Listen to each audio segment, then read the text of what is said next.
Mesdames et messieurs, bonjour. Nous nous retrouvons une fois de plus autour du dossier et aujourd'hui donc nous parlerons du secteur de l'enseignement primaire, secondaire et technique qui a déjà un procès ouvert depuis ce vendredi 5 mars 2021. Et ce procès donc qui porte sur les présumés détournements des fonds alloués à l'EPST.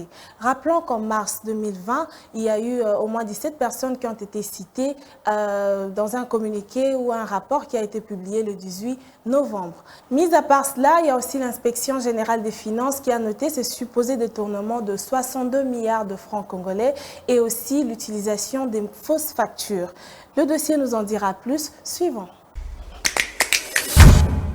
Ce sont des révélations qui ont secoué le secteur de l'EPST, mais aussi bouleversé le financement de la gratuité de l'enseignement primaire, ou mieux, l'éducation de base. Et là, c'est un coup dur parce que nous allons manquer des ressources nécessaires à soutenir cette initiative constitutionnelle, mais qui a longtemps souffert de l'exécution. Selon le rapport de l'inspecteur général des finances, 62 milliards de francs congolais seraient détournés par des personnes déjà identifiées.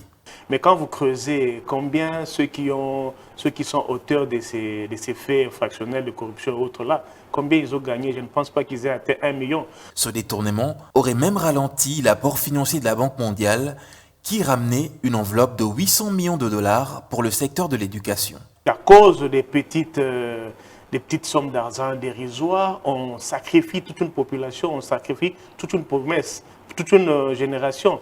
Donc il y a lieu de prendre conscience de la gravité des actes que nous posons quand nous sommes gestionnaires. Aujourd'hui, il s'observe un véritable déséquilibre dans le secteur. Les différents syndicats évoquent la régularité des frais de fonctionnement qui, depuis un temps, devient très rare. Une autre plainte, c'est celle de l'Église catholique qui, chaque jour, interpelle l'État dans le respect de ses engagements. Ce vendredi, les portes de la prison de Makala se sont ouvertes pour le procès de détournement à l'EPST. Déjà, de hauts responsables comparaissent.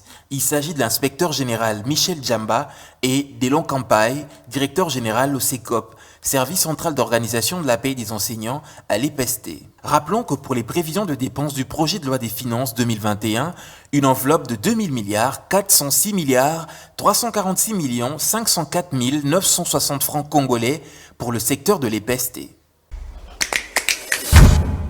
Nous espérons que justice sera faite et que tout reviendra dans l'ordre.